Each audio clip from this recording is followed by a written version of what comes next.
Welcome to Sanity, a podcast by the New York Sun. My name is A.R. Hoffman, and every week, along with my co-host, Rebecca Sugar, we try to make sense out of the nonsense and bring just a little bit of sanity to your week. So the quote of the week, Ari, is from Treasury Secretary Scott Bessent, who was responding to the conflict that's arisen around Chinese trade policy. And he said, quote, "Make no mistake, this is China versus the world. They have put these unacceptable export controls on the entire world. China is a command and control economy, and we and our allies will neither be commanded nor controlled." He later went on to say that he didn't want to decouple from China, but just de-risk, sort of modifying his tone a little bit there. But then that same day, President Trump in a press conference was asked about the situation and if he feared that his back and forth with China would lead to a trade war. And his response was, "You're already in one." So it's a really important story to watch. I guess we're in a trade war with China. I think people probably suspected that we already were, but to have him say it was interesting, and to have the Secretary of the Treasury really put his foot down in this way, I think is important, and it's an important moment. Yeah, I mean, I love that line, "We will neither be commanded nor controlled." Yeah. It's a really good line. And there's so much to say about China, and I think hopefully we'll have someone on to really dive deep into it. Yeah. I think it's a huge story.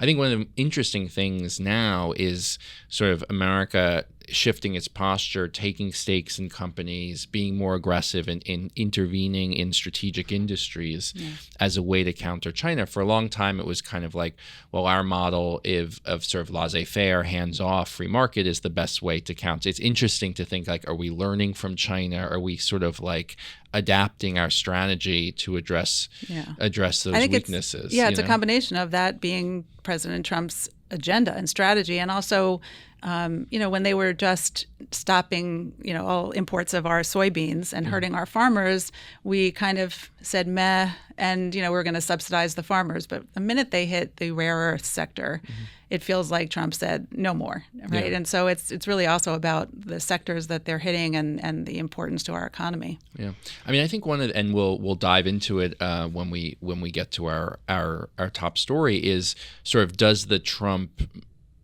MO, that works, that seems to have worked already in Gaza and Israel, can that work elsewhere? And we'll see that pretty soon, I think, with this meeting with Zelensky tomorrow, right? So Trump's definitely on a winning streak. He's definitely on a heater. The question is, is this a method that can be applied in different ways? With positive results. And I think China and Russia, Ukraine are maybe the two biggest areas, I think, where success could yield real dividends. So anyway, our top story this week is we'll continue to break down the developments in the Middle East, but not only the Middle East. We're also going to look to our own hemisphere and try to get a handle on what's going on with Venezuela, which a story that feels like it's kind of hit critical mass now and is really heating up. For our Make It Make Sense section, we're gonna talk voting rights. Big oral arguments yesterday at the Supreme Court over the Voting Rights Act. It's one of those legal cases that also is deeply tied to kind of like American history and the American story. So it's not just kind of dry statutes, but I think really cuts to a lot of how we understand this country and where it is and where it's going. And then we'll finish, as we always do, with our sunlights and sunburns. Also very exciting, Rebecca, we're interviewing in a live taping of Sanity. Everyone invited. Sunday morning, the former Prime Minister of the UK, Liz Truss. She'll give us the inside scoop on 10 Downing Street, on Buckingham Palace, all the political and hot-button issues that we spoke about with Ben Habib last week, and that really set to matter, as well as her relationship with Donald Trump and the special relationship between our two countries. So, Rebecca, the Gaza deal, I think we talked about it last time. It was sort of coming together. thank God the hostages are home. The live hostages. The live hostages, and we'll get to those who have not been returned. I could watch those videos all day of the joyousness of the return, and that this was a wound in the Israeli soul, and it's hopefully now at least a little bit healed. And I think the brilliance of this agreement is that Israel is still in Gaza, at least partially. And so to have gotten the live hostages home while still retaining the ability to monitor, surveil, and even act if need be was a major achievement of this administration, one that is being applauded by everyone from Egypt to Bibi to the New York Times. So it's right. really, but really not impressive. Zohran Mamdani. Not Zohran Mamdani. I just find. Can I just say? I mean, I didn't mean to trigger you. We'll get to our next mayor soon. Yeah. But I mean, and the outstanding issue now with the deal is the bodies of the the hostages who have been killed. And Israelis don't, and the disarming of Hamas, which hasn't and the disarming yet of happened. Hamas, and Israelis don't really make a distinction between the living and the dead. I mean, all of these are hostages. All of these are Israeli citizens. All of these deserve burial and return to their families. So this isn't something where they're going to just kind of say, okay, whatever. I mean, this is still, at the core of what needs to happen. But what are some of your reflections now? We've had a couple of days, and we're on to phase 2. We're midway between phase 1 and phase 2. Yeah, I guess the number one thing to say is about the live hostages who were returned, and of course, very emotional, very moving, unbelievable to see them even functioning and speaking and articulating sentences, and the strength and the absolute, will to live is extraordinary. And every eye was not dry, let's say, watching those videos. The first thing that I kind of noticed was that this was being presented and packaged as a peace deal. I didn't see it as a peace deal. It was a hostage deal. The return of hostages. And Rebecca has a great column about this. Yeah. You should really read. Yeah. Just in exchange for, murderers and terrorists and for a cessation of IDF strikes. We got our hostages back, and I'm not sorry that we did. But I also am conscious of the fact that, the document that was signed in Sharm el-Sheikh was not the 20-point plan. It was just sort of vague language about a future and potential for peace and aspirations toward peace. So, I'm not trying to throw a wet rag on a happy day, but it's not clear to me that we have a peace plan yet. And I think we should be careful about what that looks like and how it might unfold and what the real costs to Israel could be. I want to say also that what I found really interesting is before the last couple of weeks when the 20-point plan has been discussed, the two countries that we were talking about the most in the Middle East were Saudi Arabia and the UAE in terms of being partners. All of a sudden now it's Qatar and Turkey. Those two countries have taken the center stage with President Trump. And I don't know how I feel about that. I don't know that was necessarily a great trade. It might have been in terms of those being the two countries who could get the hostages and get Hamas to returned. the table. But I'm not so sure going forward that that's going to be a good thing for Israel. So again, I think what we're seeing on the outside is what we're seeing and what we are able to know. The real deal making has been going on behind the scenes, and we don't know what's been promised to whom and what carrots and sticks have been used. And that's where the real meat is. And so it's hard to comment on the future, and it's always hard to comment in the Middle East in the future. But I'm not sure that Turkey and Qatar are. I am sure. Yeah, I was going to say I'm pretty sure that they're not great actors. Not great actors. So let's tread cautiously. And this deal has already been violated so many times by Hamas with not returning the hostages, not disarming. Let's see what happens. Yeah, I think the both the strength of the deal and in a way its limitation is that it detached the hostage issue from these grander sort of longer term plans. So that was, I think, a breakthrough. On the other hand, Hamas is exactly who we thought they were. I mean, they've gone back to massive executions, a really lawless, violent terror state. Now they're a rump terror state now. They've been diminished, but that their DNA is the same. Yeah. Their just ability to inflict harm, not on their own citizens, but on Israel, has been diminished for now. So there's a real question here of and I was heartened by some reporting out of the White House that suggested, people saying, we know this is going to be hard, right? Disarming Hamas. We know this is we know we have to be creative, because it's not like walking up and saying, can I please have your guns, right? I mean, so what does that even mean? One strategy that I saw is, reconstruction will begin in areas not controlled by Hamas as a way to sort of isolate and marginalize Hamas. So I think there are things that can be done here. As you said, there's no utopia.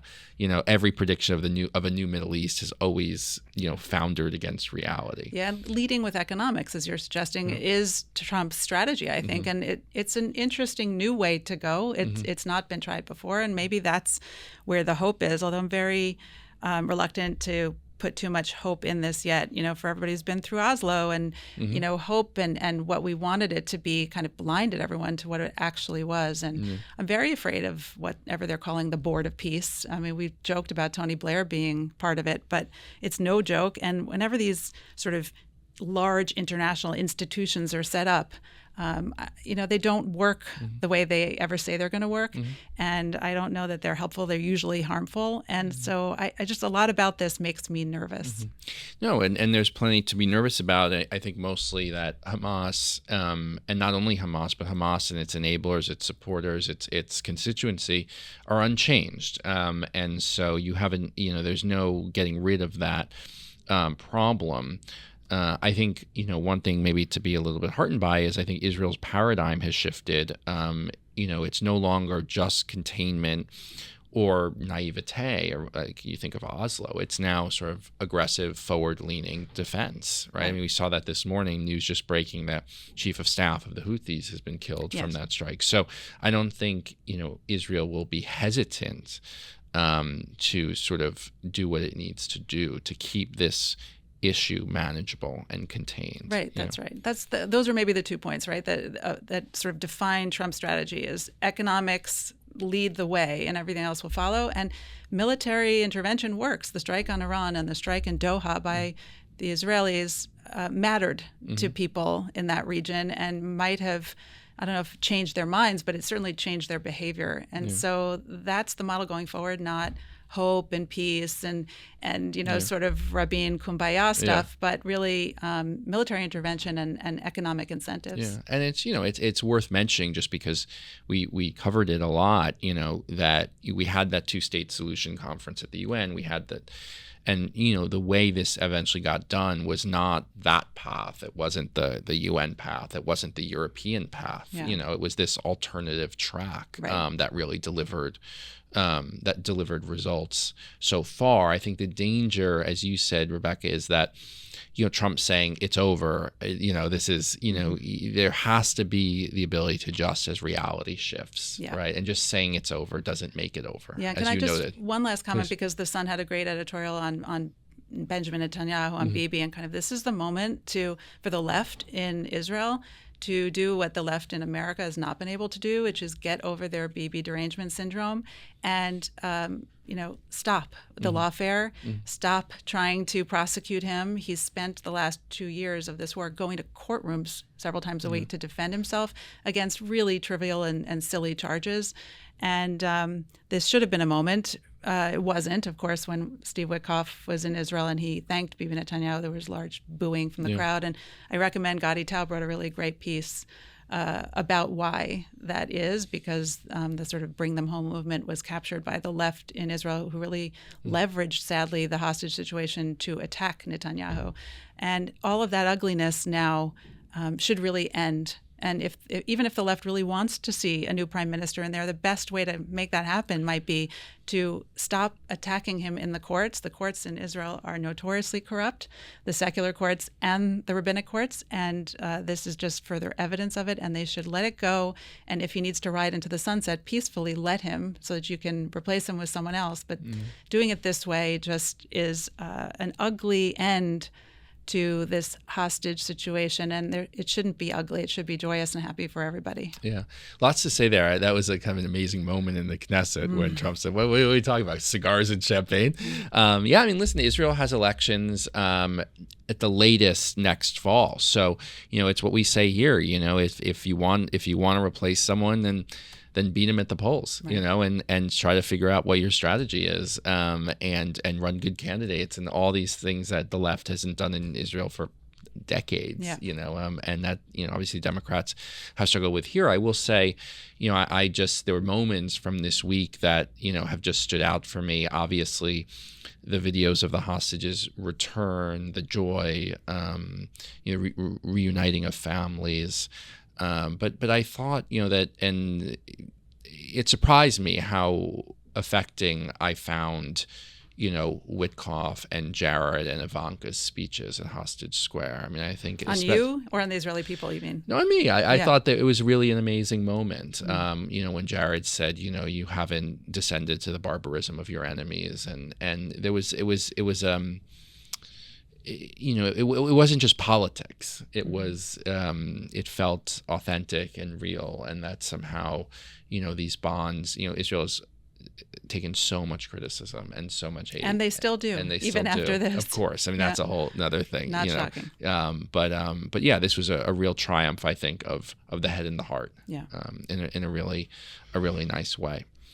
Okay, so let's move a little bit closer to home, and that is a story, I can't say I've been following day in and day out for the past few years, but maybe should be, and that's, our own hemisphere, our own backyard, our own neighborhood, going back to the Monroe Doctrine, right, which held that America sort of has a role to play in its immediate neighborhood. America's geography is so unique. I mean, having a huge country that's bordered on two sides by oceans means that sometimes I think we don't have a real sense of like what's near and far, or sort of it's been a blessing for us largely. But anyway, just to say that Venezuela is now, I think our policy is regime change, right? I mean, no one will kind of say it, right. But I thought one of the most amazing moments was when the Nobel laureate from Venezuela, thanked President Trump. I mean, sort of really remarkable.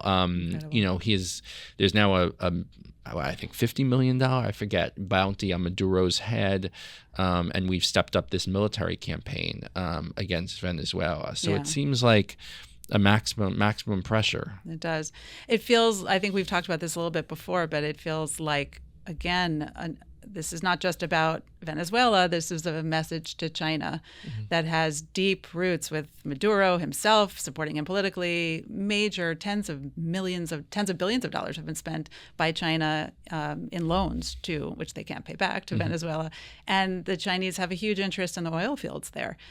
So this is another Trump message to China that you can't take over this neighborhood. We're in charge in this hemisphere, and he's pushing it back. And Argentina is part of that. We just bailed out Argentina with $20 billion purchase of their pesos, in part for that reason. I mean, in part because Trump and Milei have a special relationship, because Milei might be the, Spanish-speaking Trump, but also in part because he and potentially Venezuela and potentially Brazil, where we've been making noises about the corruption happening there. Gotten involved there in domestic politics. It represents a large pushback against China and their interests in our neck of the woods. So I think it's an important story to follow for American interests for those reasons. And then the drugs and, blowing boats out of the water. I happen to love the idea of blowing fentanyl dealers being blown out of the water, but I do kind of hear the argument that perhaps the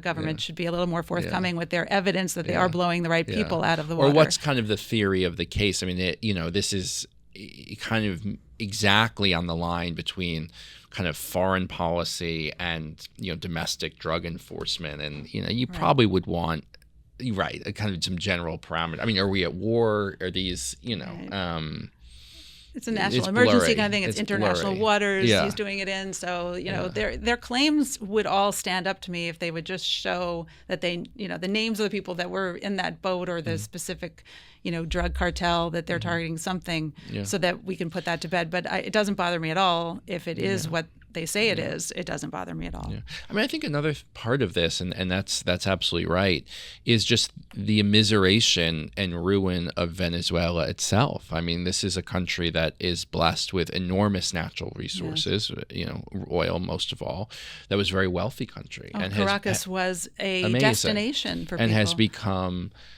I mean, third world is an insult to the third world. Yes. I mean, it is a ruined, miserable, suffering place. And this is me sounding a little neocon-y, but like, I think it's, if you were to think about like what are places where it's really in our interest to have a different regime. Right. I mean, you do sound neocon, because I would say, even with everything you just said, that wouldn't be enough of a reason for America to spend money and potentially put troops on the ground or whatever, or you just use military force. But if you bake in the China connection and Iran, then you have a real interest. This is this is a country that's really allied with our in Russia with our enemies. Yeah. I mean, so it's really a sort of bad actor. Now, of course, the American track record of involvement in Latin America is piss poor. Yeah. But I actually think maybe, I mean, proof is will be in the pudding. But I think it seems to me a sort of so far well-crafted strategy of not directly but Maduro stole the last election, right? So he's an illegitimate ruler, adverse to American interests.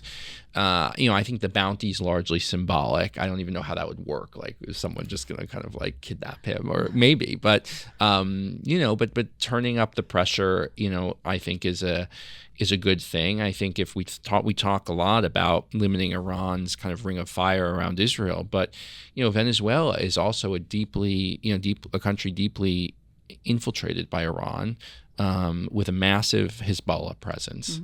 Mm-hmm. So I think they're real national security kind of concerns. Right. And our people are dying of fentanyl overdoses, and they're part of that problem. So that's reason enough. Yeah.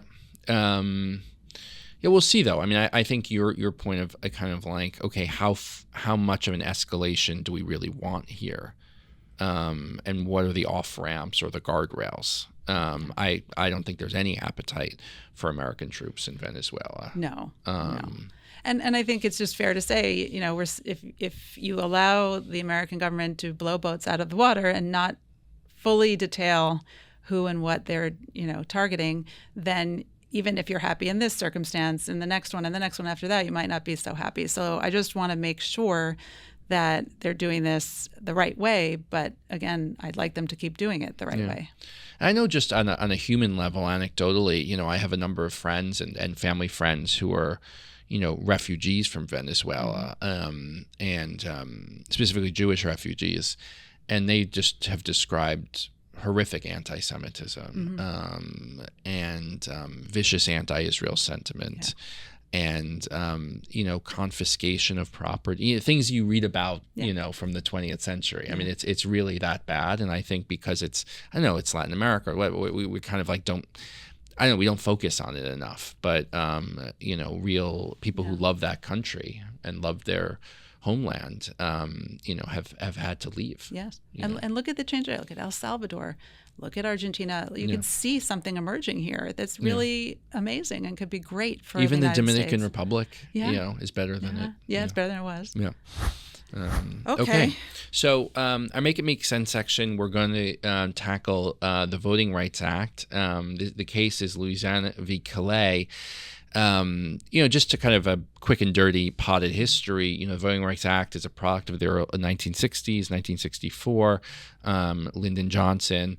The idea was to sort of, the most controversial parts of it were that the federal government would supervise voting in the former Confederacy, and that those states would then have to prove that they were fair or not discriminating to get kind of relief from that, Big Brother looking over their shoulders. There are other provisions as well, a lot of which But the point was to offer equal access, right, to black Southerners as to white Southerners. Because of the tradition of preventing black Americans from voting.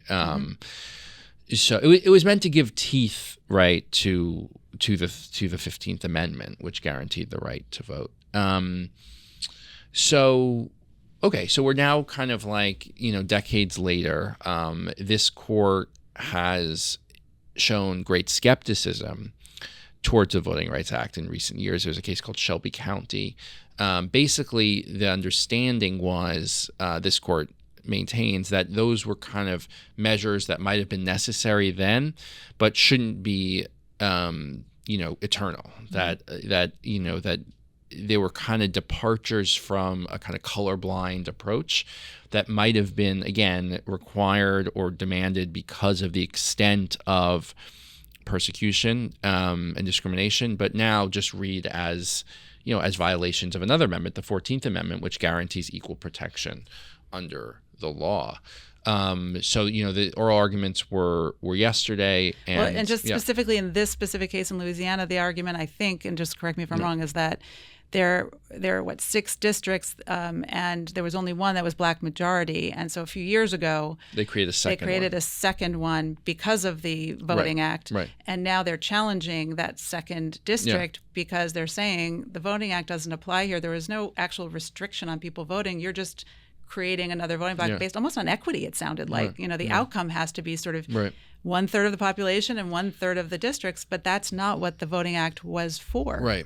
In civil rights law, there's this question of, do you need discriminatory intent or discriminatory effect? Yeah. Right. And it's a big question, sort of, what if I look at something, I say, okay, of these 100 people of any kind of process, 99 of them are white. Yeah. Is that racist? Even if angels made the process, so there are questions there. Just as a little more background, the court has ruled that it won't review gerrymandering because it's a political question, right? The maps are drawn by Congress, and that's why we're seeing gerrymandering war in California and Texas. Essentially, the Supreme Court has said it's a political question, not a legal question. The issue here is, the question of race, and furthermore, race as a proxy for political affiliation, right? That is part of the issue here, is that these are, safe democratic districts, right? And that eliminating this second one would have really negative effects on democratic chances. So all that gets kind of thrown in the hopper. I listened to oral arguments a little bit, and I think the court is going to overturn this last vestige of the Civil Rights Act. Certainly, the question, Clarence Thomas has been flying this flag for a long time. And John Roberts he wrote Shelby County, and the Chief Justice, I think, is deeply skeptical, along with the other conservatives, of the role that race is playing, in this in the application of this law. And notably and reliably, Justice Jackson, in her oral arguments, just sort of said the most bizarre thing, which was she compared this to the ADA, the Americans with Disabilities Act, and sort of said it's a disability that blacks have in Louisiana that they somehow, she couldn't explain how, she didn't, why there's a disability, why you can't vote. That seemed racist to me. Yeah. And therefore, this second district has to be protected, even though it's defined racially. But wouldn't you have to demonstrate some kind of obstruction that doesn't allow people to vote based on their race? She just didn't do that. She just assumed that it was there. That was a really interesting moment. I think what she was getting at was to say that this is sort of not that blacks are disabled, but that it's analogous to how we treat disability, right? So if there's no ramp and I'm in a wheelchair, right, you have to build a ramp so I can get in and vote. Exactly. And it doesn't matter if I was if I was ableist, there's just no ramp, right? I need a ramp, right? So what's the comparison? So the question is, blacks so I think Louisiana? the argument would have been in the 1960s or 50, or Jim Crow, whatever, that there probably were disabilities in terms of the ability to vote. Right, but so what? We're in 2025. Right. So that's what's her argument then? So that's a question of what. That's what I was saying. What is the legacy here? And it kind of is going to turn on whether you still think we're a racist society. I mean, to be blunt, right? But even if everyone in Louisiana were racist, which is ridiculous on its face, what's the impediment or the obstacle to a black woman walking into a voting booth in November and voting? There just isn't any. Doesn't matter if everyone hates you for your skin color. If you can vote, Right. I mean, if someone's blocking you, okay, that's one thing. But like, she was making an emotional argument, a DEI argument to me, to my ear, but not a legal one. Yeah. I mean, she said that. She said that, we live in a society where these legacies are still alive. Now, the question is like, we also live in a society that voted Barack Obama in twice, and where plenty of black men and women are elected officials. Yeah. It just doesn't make sense. I mean, the question of sort of, are you owed, you're owed your vote counting, right? So it's counted, everyone's vote counted, but you're not really owed voting in such a way that like the outcome is guaranteed, right? Like I'm owed, if I go cast my ballot for whoever, that has to be counted, but I'm not owed a win, so. No, but in the equity understanding of the world, you are, and that's why I called this equity, because that's how she sees it. I'm owed representation that looks like me, right, and that is basically jerry-rigged, gerrymandered to create a certain outcome. Right, and is a racist idea because it suggests that people who have your same skin tone represent you well, just because they share your color, which is not true, right? So the whole thing is wrong. I think part of it would be, right, if there was if the gerrymandered efforts have largely centered on, the tricky thing here is the overlap of race and politics, right? So, largely Republicans have tried to not have concentrated black districts, but to distribute those votes in larger districts but that's kind of the way the cookie crumbles. Now, there's no again, the connection between race and politics is pretty strong in a lot of places, but maybe it's attenuating and changing. Yeah. I mean, you have black Republicans now, Well, so whichever way this comes out, but it sounds like they're going to, get rid of that second district. What does this do to the Voting Rights Act? Anything? The Voting Rights Act is not impacted, but the way it is used. Yeah, I mean, over time, though, if you gut it, I mean, over time, it's not going to be explicitly overturned, but as its provisions no longer, are read stringently and no longer read in a sort of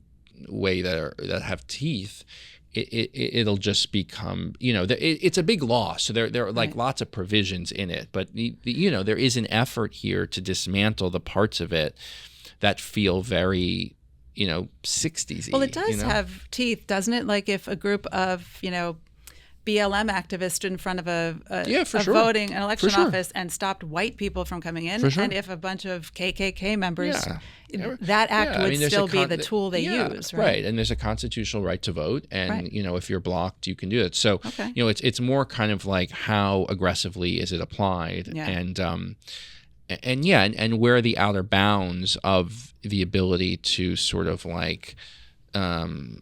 What is demanded in terms of drawing districts, and is race a factor? I mean, I think what's really interesting is all these voting right cases come from the South, because this sort of Shelby County and this one, there's also it's also kind of one thing I was thinking about was as we get more distant from the civil rights era, there'll be fewer and fewer people maybe who were impacted or remember it, and how we think about that in a larger way about like a changing America. Doesn't it alarm you you're a lawyer, we have a justice on the Supreme Court who is not making legal arguments. She's making DEI arguments and emotional arguments and maybe personal arguments.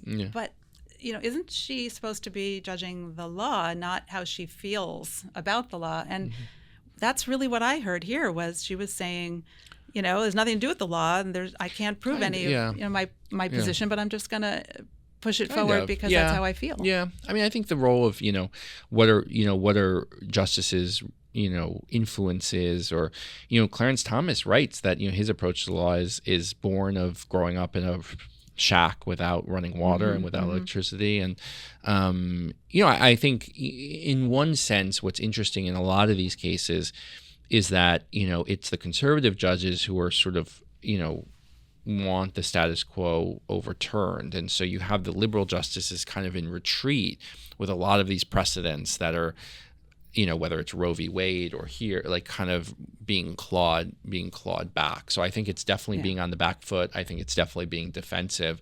I think it's definitely trying to figure out, how to, in the face of a very strong conservative majority, how to salvage stuff. But, a lot of these precedents, as you said, Rekha, were written in the 60s and 70s at a very different political moment, when the court was a kind of like the vanguard of the left in America. We're in a different situation now. Okay, good stuff. Sunburns and sunlight. Okay. Sunlight.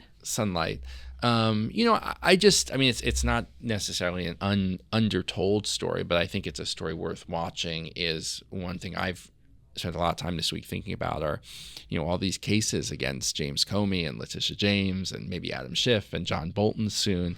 And, I wonder what Americans think about all this stuff. I haven't seen polling yet, but, we ran an editorial saying hopefully, or maybe it's like, you get one side gets their punch in, the other side gets their punch in, and then hopefully like things kind of like burn out a little bit. I don't know, or whether we're just going to have kind of all these lawsuits till the end of time. But who's in the most trouble of the people you just named? Right. So that's right. I think the case against, and we haven't seen the indictment yet, I think the case against Bolton is going to, I think these classified documents case, Trump got out of it because he was reelected, but they're hard to fight. If they find the documents and they shouldn't be there, you're kind of in trouble. I think, it was brought initially under the Biden administration, which suggests, that sort of both sides have had some questions here. Now, whether it's really meritorious, I'm someone who, I don't know John Bolton personally. I think he's, been a pretty,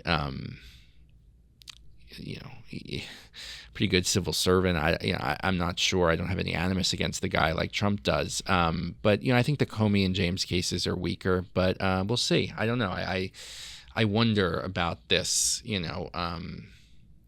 The prosecution of political enemies, like you said about Bibi. It's not good. Elections should be won or lost at the ballot. Yeah.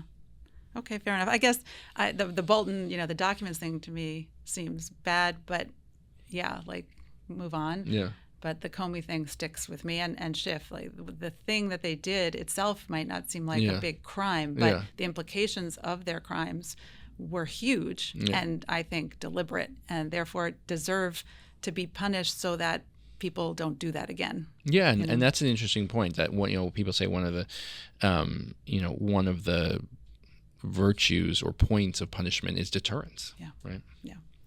Okay, my sunlight is just Congressman Chip Roy of Texas has introduced a legislation that he's calling "Preserving a Sharia-Free America Act," and I really want to get Congressman Roy on the show to talk about it because they have real trouble in Texas with something called Epic City, which is a huge mosque being built and housing and community centers around it, and they've been talking about making the whole area Sharia compliant. And it sounds like a freedom of religion issue, but actually Sharia law is not about freedom of religion. It's a separate legal system that actually conflicts with the American legal system. And there's no room for two legal systems in one country. And I think it's an important point. We've seen this all over Europe. And it feels, again, maybe because of what you said before, we are a huge country with these two oceans on either side. So things like this seem small and like we're focusing on minor problems. There aren't that many Muslims in America. There aren't that many who care about Sharia law. But the minute you allow for another set of laws to be equal or maybe more important than the set of laws that we have in our country, you get yourself into a world of trouble. And I think it wouldn't be a bad idea to have a Sharia-Free America Act of some sort. I haven't seen the details of his specific act to prevent something worse coming down the pike. Yeah.